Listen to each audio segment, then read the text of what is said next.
A great pleasure it is to welcome Angela Wamola, Head of Africa for the GSMA, joining us all the way from Nairobi. Angela, a warm welcome to you, and it's great to have you with us. Firstly, start off by telling us a little bit about the GSMA and its role in Africa. Well, thank you very much, and thank you so much for being able to join your podcast and your audience as well.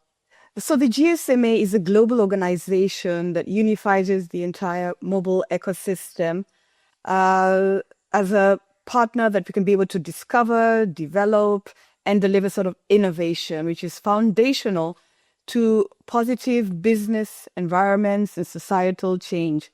The end of the day is what we want is people, industry, and societies thrive. So we have a regional office in Nairobi, which has teams spanning across the continent in Africa, from Addis Ababa, Lagos, Abuja, Dhaka, Pretoria, Ouagadougou, and we try to bring the power and the intelligence of the GSMAI towards unlocking the power for mobile ecosystems with insights, research, innovation towards the future of connectivity in Africa. That's amazing. Now, having been born in Africa myself as well, and just been very passionate to have been a technology journalist all these years, and just following connectivity and the mobile revolution that's happened across the world. And Africa has been lagging behind, unfortunately, and it still faces many challenges when it comes to mobile connectivity. I mean, I'm old enough to remember feature phones and, when the rest of the world was using smartphones, and, 30% of mobile internet usage on the continent, despite growing coverage. Now, why do you believe that the digital divide continues to exist in Africa? And I know that things are changing very rapidly, but we still seem to be lagging behind. Yeah, sure. Well, mobile connectivity, as I've said earlier, is a key driver for digital transformation and socio-economic growth in Africa. We see governments, we see businesses that are increasingly using the emerging technologies such as 4G, 5G networks, alongside newer technologies and emerging tech such as artificial intelligence and IoT, and all for the purpose of enhancing productivity and service delivery. So by the end of the decade, we will see 4G adoption in Africa expected to reach at most 50%, making it the most dominant technology. And although 3G technology currently accounts for the largest proportion of the total connections, at about 60% of all smartphone connections are on 3G, with now only 30% on 4G. 4G, we hope, and according to our forecast, is projected to overtake 3G by 2027. So what does this mean? It means that we are beginning to see that in as much as the investment has been placed on the infrastructure, because the infrastructure always has to be ahead of uptake, the biggest challenge in the region is access to affordable devices. 3G technologies, broadband technology, 4G, 5G and beyond requires smart devices to be able to take advantage of internet connectivity. And we see that the challenge in Africa is around the price points of the devices. So, the door to the mobile internet exists. We have accessibility and we have inclusivity as much as possible, but investments to follow unserved and underserved areas of Africa requires more broader adoption of mobile internet in Africa in order to bring the price points down. And the biggest challenge is the tool. You can't have nice tarmac roads and there's no cars on the highway. And that's similar for the technologies that we see. Broadband infrastructure continues to be invested in, but there are no tools. For example, when you look at the pace of 5G adoption in sub-Saharan Africa, it varies significantly across the region, with South Africa, Nigeria, and Kenya accounting for more than half of all the 5G connections that we have today. And it's projected in total in Africa to have another 250 million connections by 2030. And that's a long way off when the technology is at its tail end and we begin to hear about 6G adoption. So if we don't get the price points for smartphones down, we will not begin to see the adoption of these technologies by our people. Yeah, it's very, very sad to hear this. Even though the price points have been coming down over the years. They're not coming down enough and exponentially to become affordable for people to use. And now the importance of improved mobile connectivity is greater than ever, right? You spoke about it a second ago, especially when considering that the rise of AI, for example, is an enabling technology, and it's a critical technology as we've seen around the world. How do you see AI having the potential to improve the lives of Africans? So when we look at AI and the benefits that are around it, AI as a technology and any other technology shouldn't be there for the purpose of others, but it should be how can we unlock thriving tech ecosystems whose purpose is to look at the challenges that exist across different sectors, be it agriculture, food security, energy, climate, whatever it may be, so that we find solutions, viable solutions, more importantly, emerging that solve the problems of our people in the different contexts that they live in. And so that's why we began to see lots of conversations around agri-tech, and other technologies and the digital health. So AI fundamentals, the enabling environment for us in Africa remain as a barrier. More importantly, the scarcity of local language data limits data limits that relevance of AI-enabled services for our people and the development of Gen AI solutions. And as we see local compute ecosystems continue to develop in Africa, there's an opportunity for countries to sort of tap into that mobile-first markets and build capacity for us to be able to now leverage our local languages and cultural diversity. Most AI frameworks in Africa, they remain in their infancy. So this highlights the need to shift from policy formulation to implementation with AI responsible use principles that are in place. And when we look at now how people are developing sort of the large language modules, typically known as LLMs for African languages, this will definitely require collective effort for either inclusivity and innovative approaches of how can we get these languages included so that we don't find some of our people being disconnected and being unincluded in this conversation. What's emerging, as we see, is language sharing as a crowdsourcing model for bringing together the digital divide around languages and ensure that African languages are not left behind. We've seen, over the 2,000 languages that are in Africa. How can we get that sort of massive amount of text data, which is often unavailable or unstructured for African languages, into a structured set of data sets that can be included in these LLMs? And we don't want to see that the dominance that currently exists on colonial languages, so to speak, French, English, Portuguese, in those official contexts that we use those languages, being the dominant sort of narrative around Africa. Because that will reduce the visibility and the documentation of indigenous languages. So we need to make sure that we have, or we can advocate for language sharing as a community-driven sort of collaborative model where individuals, organizations sort of contribute their linguistic resources, be it texts, recordings such as yourself, translations, to open sort of repositories, which are then used to fine-tune those LLMs and make sure that our cultural ownership of linguistic data is maintained. So important. Now, how do you think, key role players can help to bridge this digital divide in Africa, which is really glaringly obvious, through enabling improved uptake of mobile connectivity and, of course, the AI tools you've spoken about? And these are such critical components of the growth, the economic growth, and, the freedom that the people deserve, the connectivity that we all deserve on this continent to see the continent flourish. And it's really a critical part of this, isn't it? It is a critical part. And I think particularly in Africa and the digital divide that we're seeing across languages, across infrastructure, I think we need to work together. And so that means policymakers in the public space and all the actors in that area, private sector, academia, media, such as yourselves, need to come together to really understand how we can unlock that power and the potential of driving solutions, not just, frameworks and policy, but the implementation of the same. What can we do to end up with win-win outcomes that allow for us to continue moving the needle forward and further and faster? When you look at the challenge in the underserved and unserved areas, it's about understanding the commercial viability of any solution that is deployed in those areas. How do we make it affordable for our people, even though they're in those areas, to be commercially viable? Solutions that allow us to look at either providing infrastructure in a manner that allows it to be at low cost.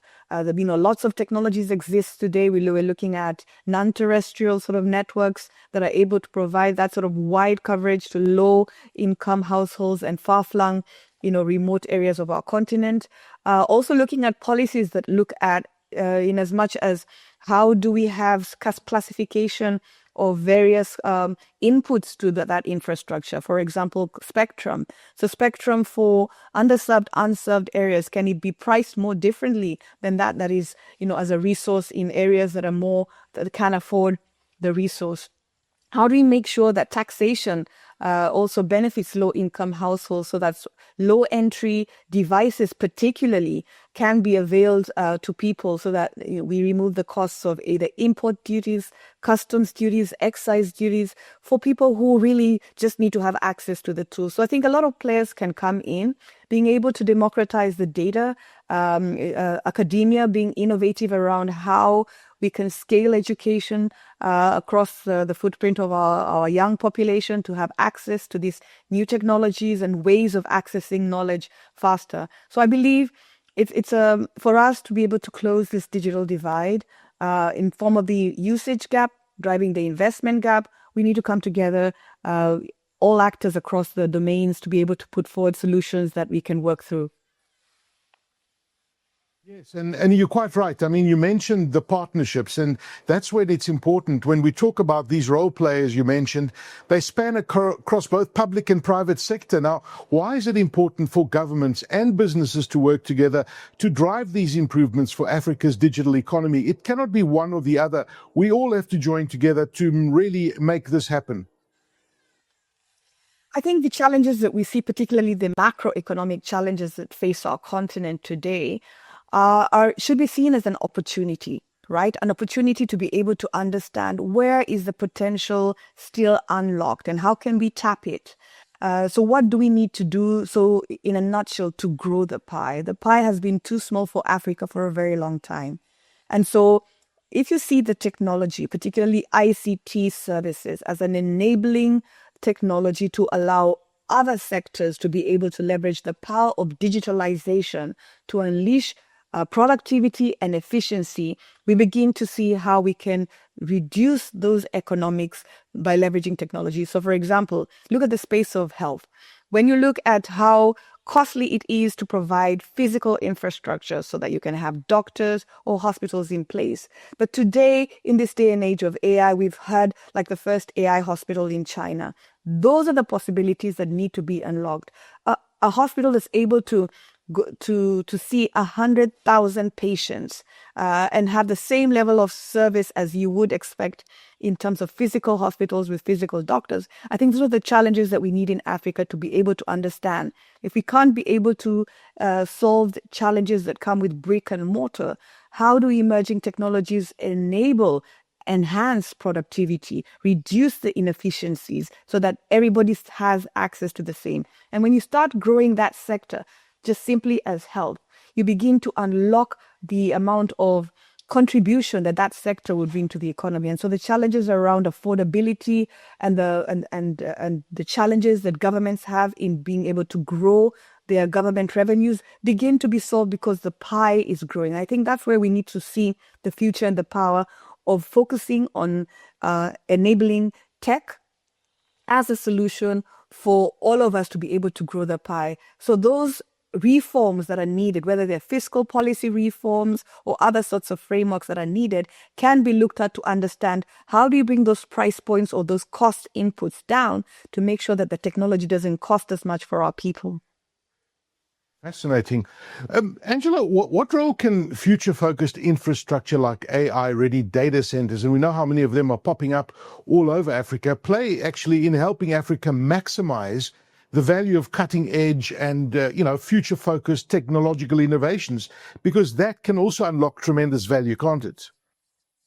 Indeed, indeed. To realize this full potential for digital transformation in Africa, reforms, any sets of reforms must balance the short-term goals with long-term investment and development. Because when you're looking at, data centers, edge computing, and all these technologies that require a lot of investment, it means that for us to achieve both the benefits of digitalization, we need to balance and have bold actions to support that demand, reduce the supply costs, and create the environment that encourages the investment of those data centers. Now, one of the biggest cost contributors in Africa is energy costs.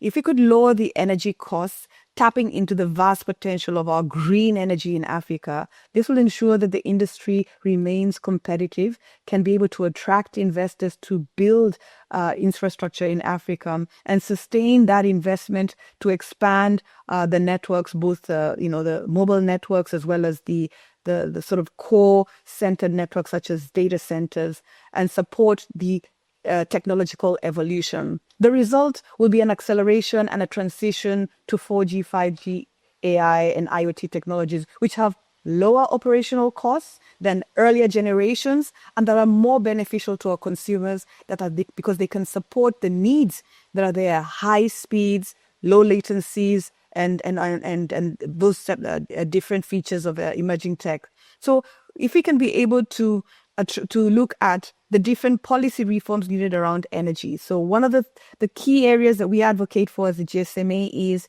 most of the telecommunications infrastructure across the continent is not classified in the same manner as, say, manufacturing plants. It's considered not as large consumer sectors. And so you end up being, the costs are very retail based, and those costs are passed on to customers. And therefore, how do you make sure that when you're trying to even attract data center investors, that they're able to benefit from policies that are in place that classify that infrastructure as large consumer infrastructure? And I think those are the areas that we can look at, and even looking at, re-innovating how tariffs are done. So, people we've seen in some countries like in Kenya where they have had special tariffs such as street lighting to allow everywhere to be lit. How can we have retail tariffs or tariffs for technology? Because it is a tool for us, an entry and a doorway into the world of innovation. I think we can look at more innovative ways